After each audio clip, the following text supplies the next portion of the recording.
Hi, I'm Vanessa Anderson. And I'm Stephanie Cooley.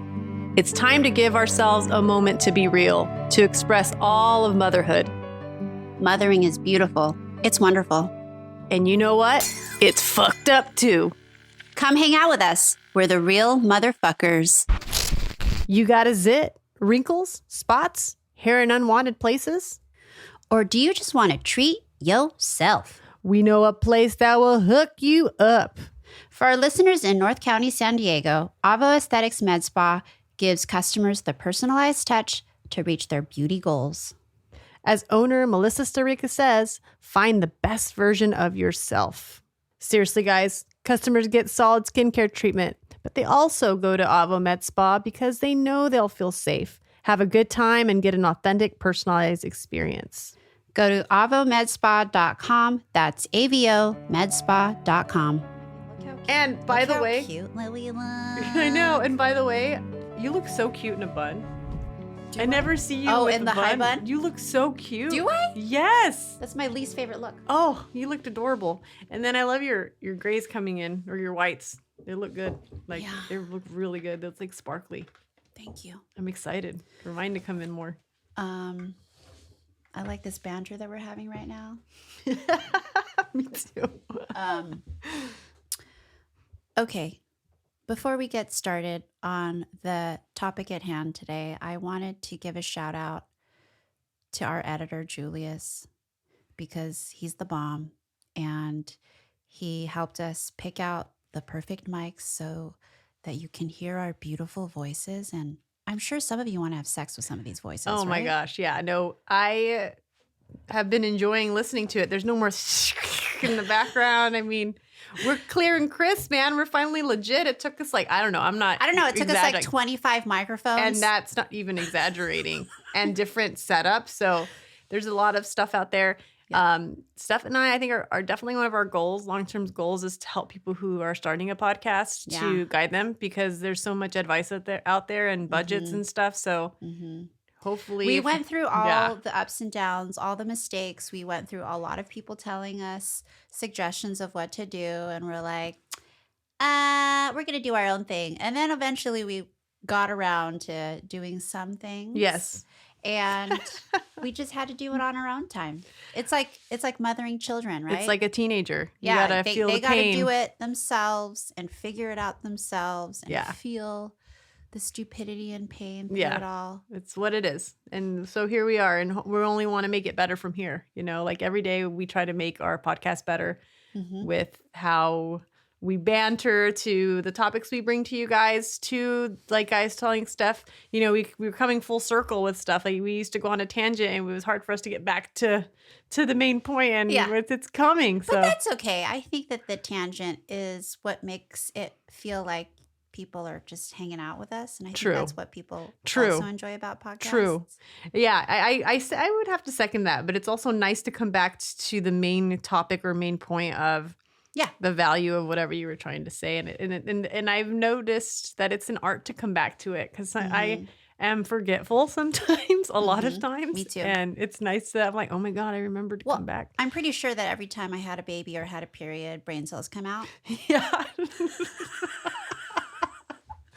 Oh my God. I know, like right now we were, before, you know, getting into our topic for today, but I was looking at my phone and I was like thinking in my head, where's my phone? Because I was thinking I was looking at my laptop. I'm like, oh my God. Yeah. What a moment. What a moment. So today we are talking about something very timely, and it is a controversial topic. Very, very controversial. It is. And it's very much in our world as mothers right now, at the age that we're at with our daughters. You know, we're on that cusp from, you know, being a 9 to 10-year-old. And that's when, you know, the world starts to change for them. They're a lot more logical about things, and they're seeing injustices in the world, and they're feeling like what they thought was pure and magical might not be pure and magical anymore, you know, as what they used to feel. And it's a loss for them. And it's sad for them, and it's a painful for them.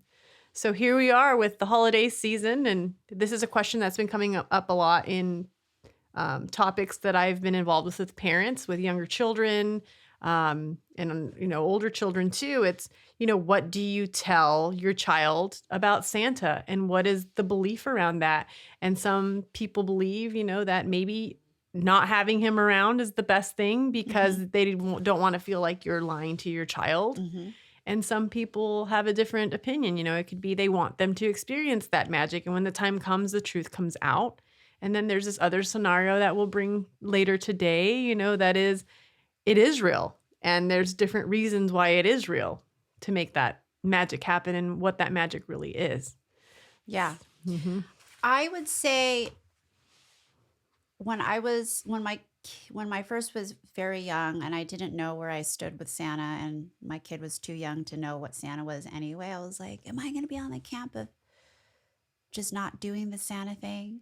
But then I just did it because everyone else did it. Mm-hmm. And I'm glad that I did go along with it because as I learned more about our child's minds, like imagination and wonder are such beautiful things that children have and hold. And I think it helps with the developmental period and also helps with like broadening their minds about what can be possible. Absolutely. I think that some of our greatest minds out there have the biggest imagination. And I feel like if that is cut prematurely or not nurtured, then you can't think beyond or outside the box. There's something to that. And also that I've noticed like their play, during this time of year is so magical with, I'm going to add to the layer here. Steph doesn't do Elf on the Shelf. She says, fuck that. That's one more thing I don't want to do. She lives vicariously through me. Yeah. But I do. And it's just every morning, my kids never wake up early. And when Elf on the Shelf comes out, they're like, huh, where is he? They don't even say good morning to me. They're like, half-eyed. They haven't even peed yet. They're like, run out, to find where he is. Can we talk about how magical it is that your kids don't wake up early? What the fuck? Well, I mean, they don't wake up past like, I don't know, 7. They wake up at like 7:30. Oh my God. 7:30. Yeah, we're not there. Yeah. Like they wake up about 7:38, which is awesome. Yeah. To like, because I wake up way early, so I have like 2 hours. But yes, it is very magical. But right now, it's not happening because there's too much magic happening in the house, which is great. There's a little strange man doing weird shit around doing your weird house. shit, graffitiing it, and he shits. I heard he shit M&Ms. Well, he shits green and red M&Ms, the organic ones. The organic feminems, whatever you want to call them, green M&Ms. And he pooped. But then he took Jimmy. They write him notes and they talk to him, so I have to pay the fuck attention what they're asking him. I'm like, if I hear Elf, I'm like, I'll run to the room and just pretend I'm doing something to hear what they're saying. Yeah. But like Jimmy's wrote, "Can you please poop again?" It was delicious on his paper. I was saving all these, so I found these peppermint juniors. You know those round ones. And instead of having the white peppermint in it, it has candy canes, which looked awesome because we just saw the movie Elf, and you know how the elves eat all those candies and stuff. And they're like, oh my God, look at his poop. He ate so much candy canes. It's in there. And they're like eating it. And it was so funny. And I'm like, oh yeah, going along with it. So it's really sweet. My daughter's written letters to him asking him questions like, do you have a spouse? And are you lonely because you're here? And thank you so much for making this magical. Like she draws out these elaborate pictures and really like feels gratitude towards this elf. And I'm like, how can I not want to do this? Yeah. And it's just so beautiful. But the thing is sometimes like last night I was already cozy and I was like, I already got my mouth guard in and I had my book and I was cozy. Like my bed was getting warm. And then Ryan goes, the Elf on the Shelf. I was like, oh, fuck. Yep. That's exactly what I didn't want. But you know what? Okay. Your elf is my fairy because. Yeah, you're really active with fairies. Oh my gosh. My daughter, and I love it. It's so cute because she builds fairy houses, or she used to, not as much anymore, but she used to get elaborate with fairy houses. I mean, like it looked like scattered throughout my yard, because she would make a bunch of them. Scattered throughout my yard was like little crack dens everywhere. She'd just collect things. Like a lot of things look like trash. It just looked like little homeless encampments all around my house. Oh my God. Outside.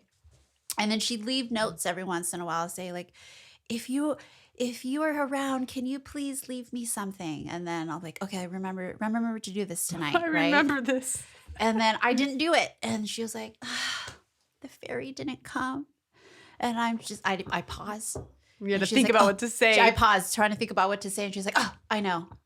It's because I didn't crack the window open enough. And I'm like, that's it. That's totally exactly. it. That's totally that is it. why. And your mom was sound the fuck asleep. That's the other reason.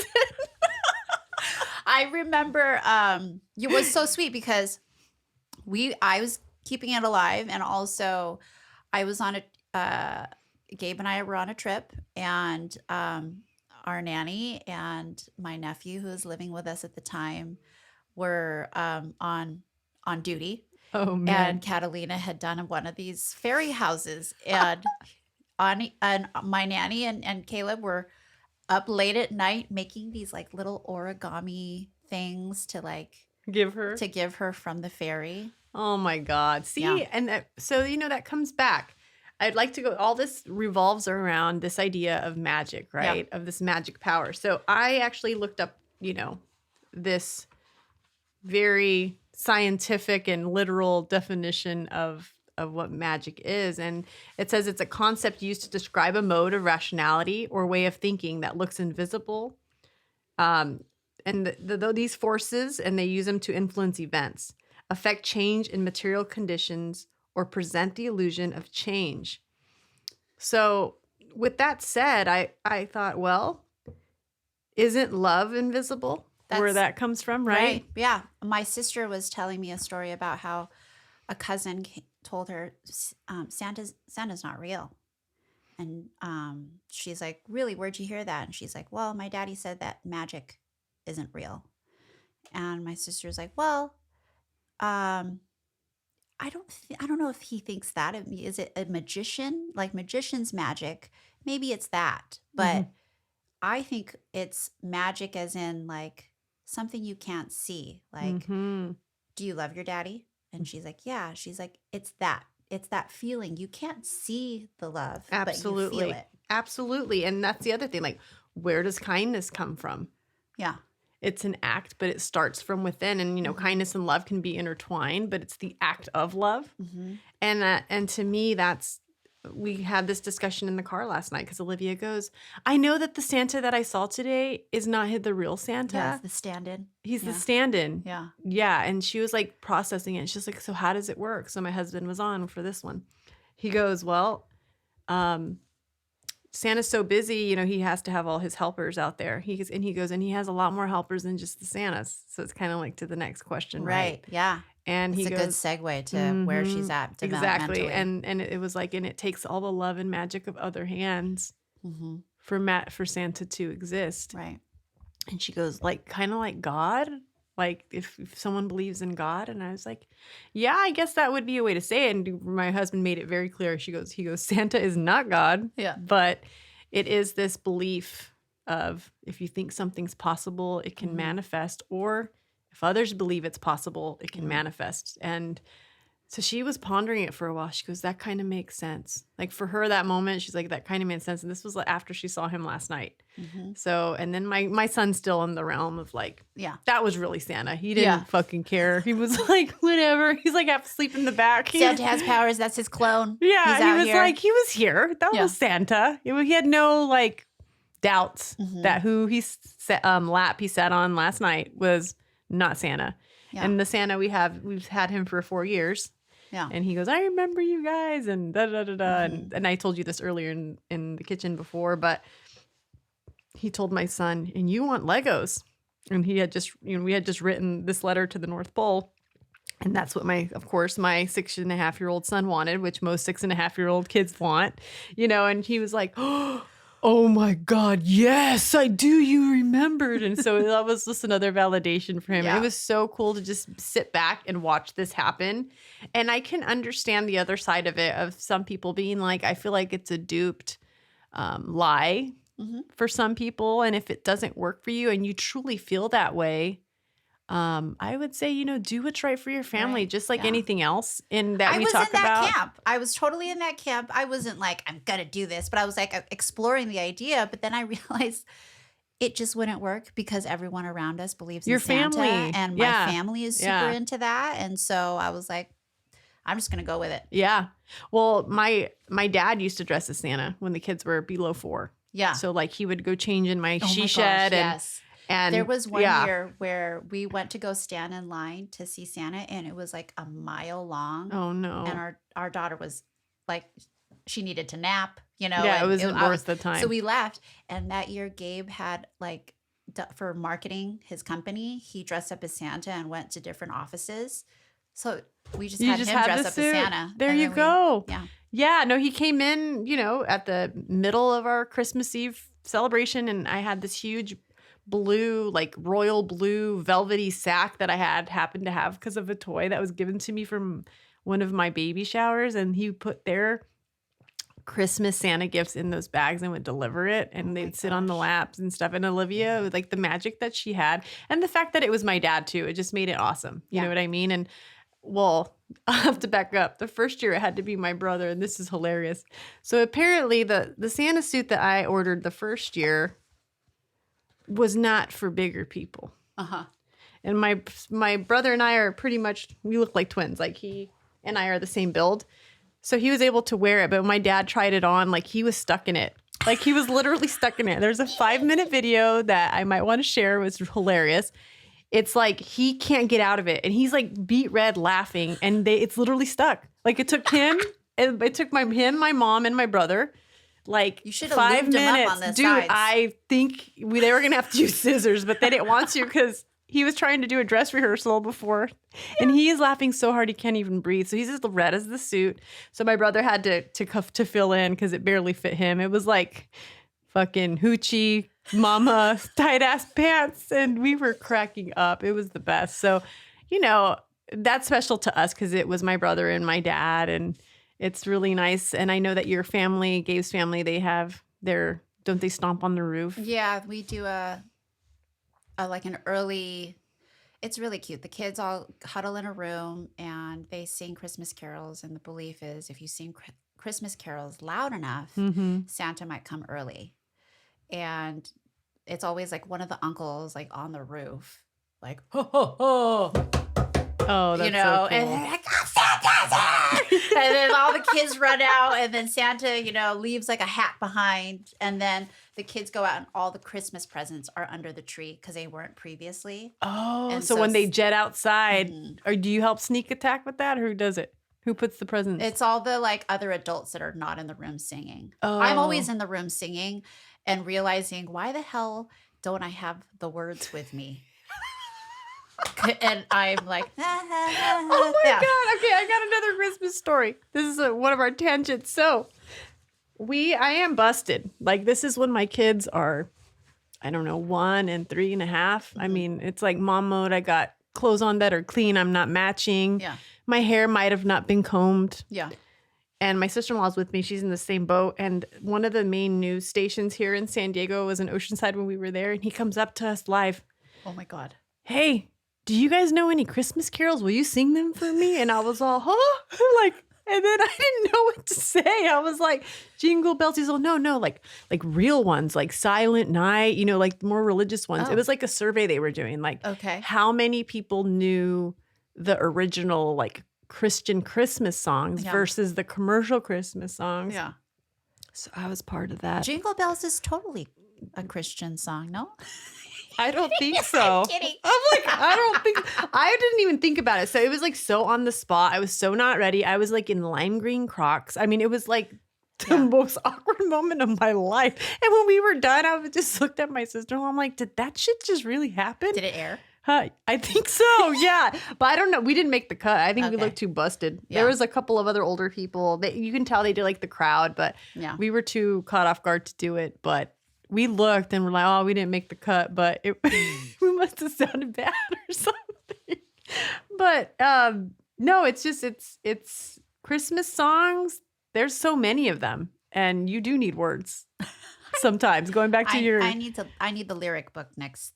I have like a couple weeks. I can Yeah. order it. Well, we have our piano. Did you get the piano one, the piano Christmas one from our piano teacher? Did you order No. one? I don't know. Okay, we ordered ours, and it has a lot of that. Yeah. You can, Okay. Has words? has words. Okay. Yeah. I'll have to forward that to you. It's pretty good. But, Santa Claus, believing, not believing, I think it's something that, if you're in the United States or any of the countries that endorse it, I mean, it's literally all around us. It's in decorations, it's in books. Um, I Well, there's also just not just Santa. It's like the Tooth Fairy and the Saint Easter Nick. Well, Bunny and and Saint Saint Nick's different. Nick. Yeah. And Saint Nick was, yeah, Yeah. Well, that story's cool. there's a lot of Or, things, or some people see it as a rite of passage, Right. to experience that, to be excited to lose a tooth, going back to the tooth fairy. Mhm. And it's already like exciting that you're doing that, but to have something else to look forward to the next day after you've had something lost. I think a lot of early humans and a lot of traditions come from, it's more of a rite of passage kind of tradition, and then they add that character to it. It's like saying, oh my gosh, you are not a baby anymore. You lost your tooth. You are coming into adulthood. And it's Mhm. the celebration of giving a gift to Mhm. recognize that, same, any rite of passage, I feel like it has that gift or reverence or um, just giving. Mhm. And it doesn't have to be, this expensive, elaborate gift. Some little kids get stones or crystals for their teeth, it doesn't have to be money. Yeah. Like my daughter got a necklace that was actually supposed to be passed on to her from my mother-in-law, and she loves that necklace, and I gave it to her when she lost her tooth. Oh, that's nice. You Yeah, know? I think for the first tooth, we didn't expect it because it came out prematurely. It was part of an accident on a trampoline. Oof. But I think the only cash we had was $5, and I was like, "We're gonna give her $5? This What is shit's this, inflation. Where's the quarters? I know, Olivia made out. Even my parents, and this is what's funny is they gave her cash in person for her tooth. Mhm. It wasn't like, they're just like, oh my gosh, you lost your tooth. And they're like, we'll give you money, Yeah. So it's almost like there was, the answer there in a Mhm. way. They didn't do that for her not to believe, but they were celebrating her that she lost it. Yeah. And, Yeah. her being the first grandkid, it was kind of a big deal. Oh my God, she lost her tooth. So I think that was cool. And she loved the way that felt, that she was acknowledged that she was going through this change. Mhm. Because it is a change. Mhm. Losing a tooth is a big, significant indicator that you're leaving childhood, early childhood. Okay. So, are we talking still about Santa, or can we talk about just like other magical things in our lives?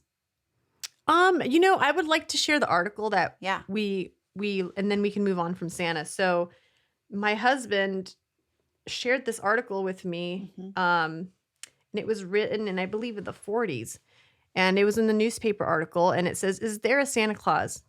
We take pleasure in answering at once, and thus prominently the communication below, expressing at the same time our great gratification that its faithful author," and this was from The Sun, and this is from a little boy.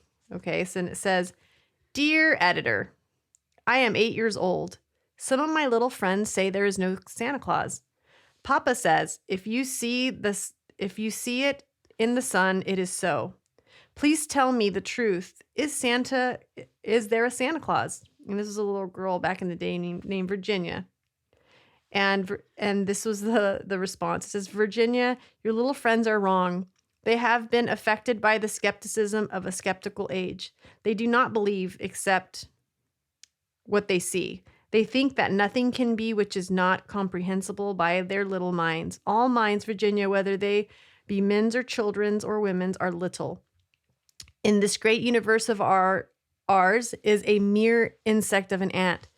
In his intellect, as compared with the boundless world about him, is measured by the intelligence capable of grasping the whole of truth and knowledge. Yes, Virginia, there is a Santa Claus. He exists as certainly as love and generosity and devotion exist. And you know that they abound and give to your life its highest beauty and joy. Alas, how dreary would be the world if there was no Santa Claus. It'd be as dreary as if there were no Virginias.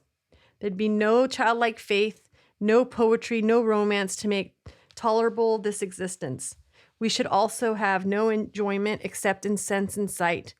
the eternal light with which childhood fills the world would be extinguished. And I think that's what we're trying to say. I think, God, that guy wrote that so beautifully. Yeah. Like, that's it right there, right? It's like we cling on to those moments. And if you think about earlier times when shit got tough for human beings, those were the small moments when humans got to create this magic in a time of jury, like he says. So I think that's something to be said. You said earlier that Santa isn't God, but this is very much similar to how people believe in God, right? God is within us. God is love. God is, you know, whatever kind of God you believe in. I can't even describe the type of God that I believe in. I just know that I have this feeling. You can't see it. It doesn't leave presents under the tree. I just feel its presence there. But you do put presents under the tree with your love, so maybe that's that's true. Yeah, exactly. So maybe it is. It is us within us, and yeah. But it's like a My tradition. physical form did put that present under the tree. It did, with the idea of that being the person in mind. Mind-blowing. It is mind-blowing. So it's this full circle thing. So, you know, some parents before we move on from this, it's, you know, if you're out there contemplating, you have a 2-year-old and they're starting to realize, you know, really think about the next 5 years and think, what traditions do you want to have with your family, your spouse, and your family as a whole? Like, what's that culture already? And if you don't want to do it, what are the reasons why? And if you do want to do it, what are the reasons why as well? Like, it's a good thought. Like, it's not... There's no wrong, guys. There's no wrong, but, you know, it's nice not to rush into it either, because you can be like, well, this is what I thought was the best decision. But also that decision can change the next year. Man. You know how many times I've changed my mind? You can be, you know, your kid might come home and feel like they feel gypped that Santa Claus doesn't fucking exist in your household. And they're like, what the fuck? Did he forget about us?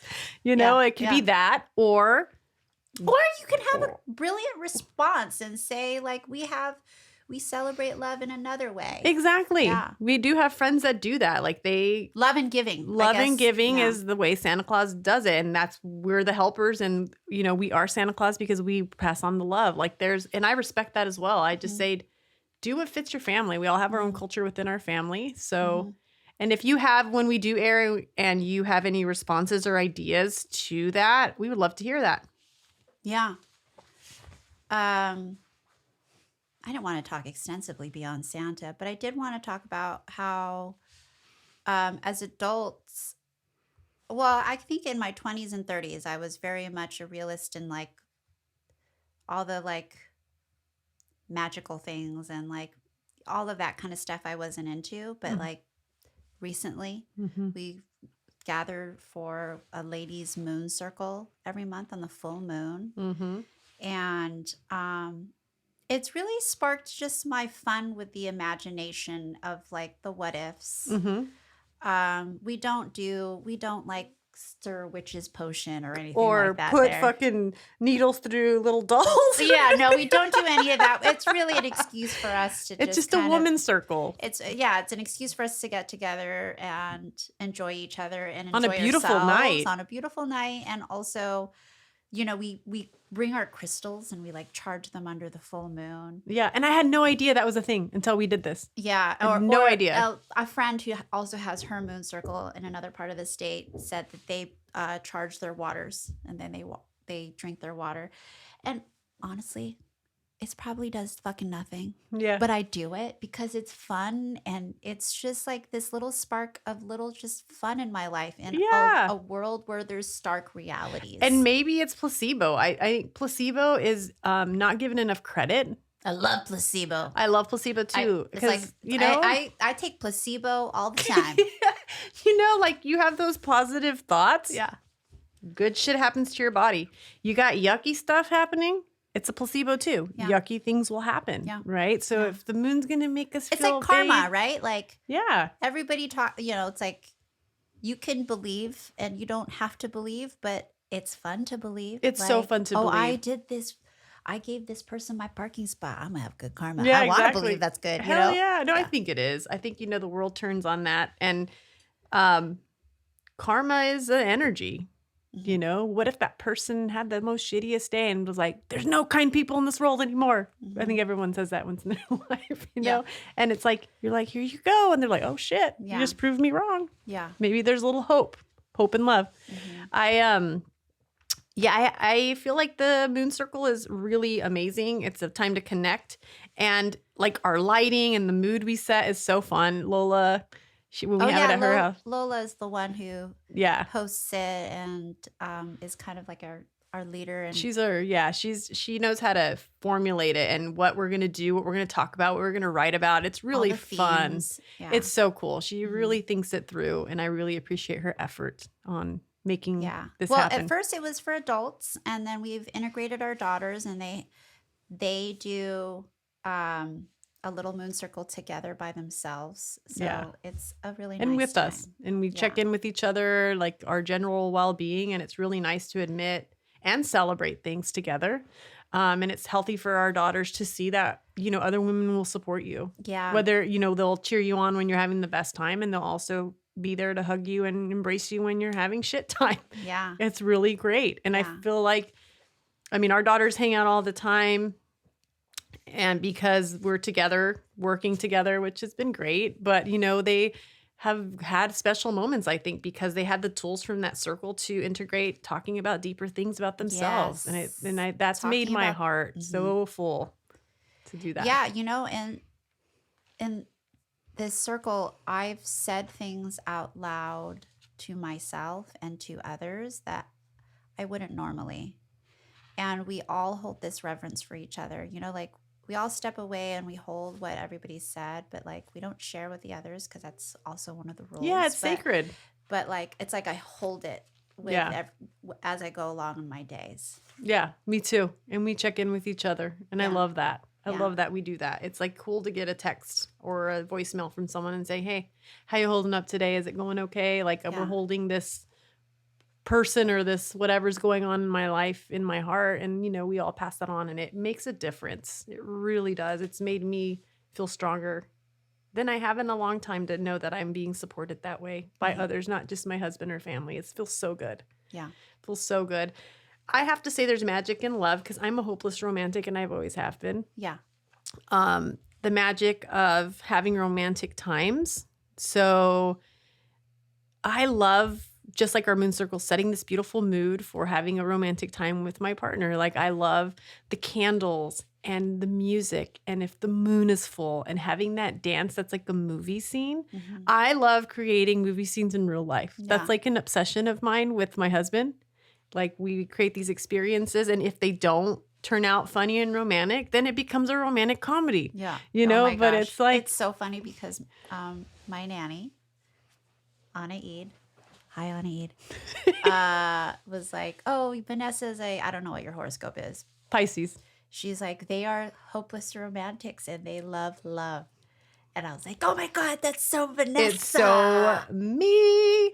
Like, and that's another like magic-y thing, you know, horoscope, and like whether people want to believe that or not. And that's another thing that I was never into, but I just got into it because of my nanny, and she's so into it. Oh, you weren't a teenage girl in the magazines looking up your horoscope? We used to do that shit all the time. We'd be like, oh my God, are we going to get that boy? Oh my God. I did read that, but then I don't know. You just were like, beyond that, no. Yeah. And I was never really into it. I mean, I'm into it more now, and I think it's fun. And I also think like we don't have to be stuck to what the horoscopes say that you should be like or who you are. But it's really fun to imagine and think about like the possibilities of that being true. Yeah. It is fun. I think that's the point. It's fun.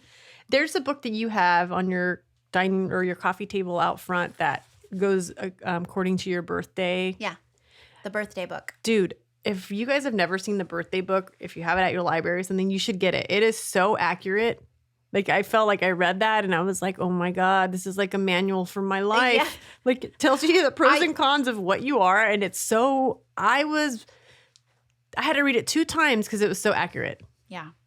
It's so amazing. It reminds me of horoscopes a little bit. I think what they did was they basically pulled traits from people from the same birthdays and just kind of like So it was like a formulated scientific. all like the common traits that people have on specific birthdays. So it was like a scientific study that they made a little bit. I could be totally fucking new wrong. age. I don't even know, but I think that that's what it is. That seems like it could be true. Yeah. It is so accurate. I was like, wow. And I read this one part where it was saying that when I have something going on that's major, I get obsessed with it, which I do. But then if something else comes along, I'll start to like leave the other thing. And then I was like, okay, yeah, I do that. But I was like, okay, I need to stay focused when I do, because I put so much work into something and it goes a certain way. I need to keep that momentum. So it was a good reflection of the work that I need to do personally. It was really good. Yeah. I really enjoyed that, but it was along the same realm. Do you feel like besides our moon circle, is there anything else that you hold on to that's magic for you? Or do you feel like you're coming into it slowly and you're... I have belief more in getting and receiving energy from others. We had Kelly, the spirit, the medium, spirit psychic. medium. Mm-hmm. And that was one of those where it was like an aha of like energy sharing, energy shifting, receiving. When I talked to you about going to yoga class and like how there's this beauty of sharing energy, like that's probably my thing. Like, I love the idea of we're all, you know what? I wrote it down. Lola had said it to me. Oh, Lola and her beautiful quotes. She said, everything vibrates. We get into the empty space of things and start moving things around in there and just kind of see what comes up. Yeah. Yeah. Like it's really interesting. They're doing more and more scientific study with water and the effects of vibrations and hello, how much water are we made of? Yeah. Right. You know, so it's real. Like we have hurricanes inside of us. We have calm waters inside of us. But going back to the energy thing, I am so sensitive to it. And people could say you're full of shit or whatever. It can just be intuition. But I strongly feel people's circumstances and people's vibes and true selves without them telling me. But on the other end is when I work on yoga clients, if there's something going on with them, like deeply physical, and this is what I'm learning, and I'm learning to do this. You know, my friend Lindy, she's a healer. Shout out to Lindy. I talk to her all the time. And I'm like, how do you, she's a massage therapist at a very prestigious, beautiful place called Marival in Tucson. And it's, you know, this all-inclusive spiritual experience. But long story short, I say, how do you touch people and not have that affect your energy? And it's like you almost have to have a mantra and be so conscious when you touch someone that their hurt doesn't become your hurt. Because there'll be times when I am like fine, and then someone has a lower back problem or a problem with their ankle or something, and literally when they leave and I've been touching them, I feel their pain. Mm-hmm. Like literally feel their pain, and I'm like, what the hell just happened?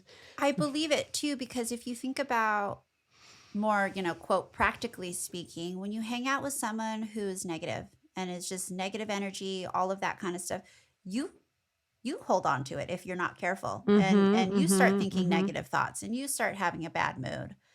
I think it's very much a similar thing, maybe different wavelength.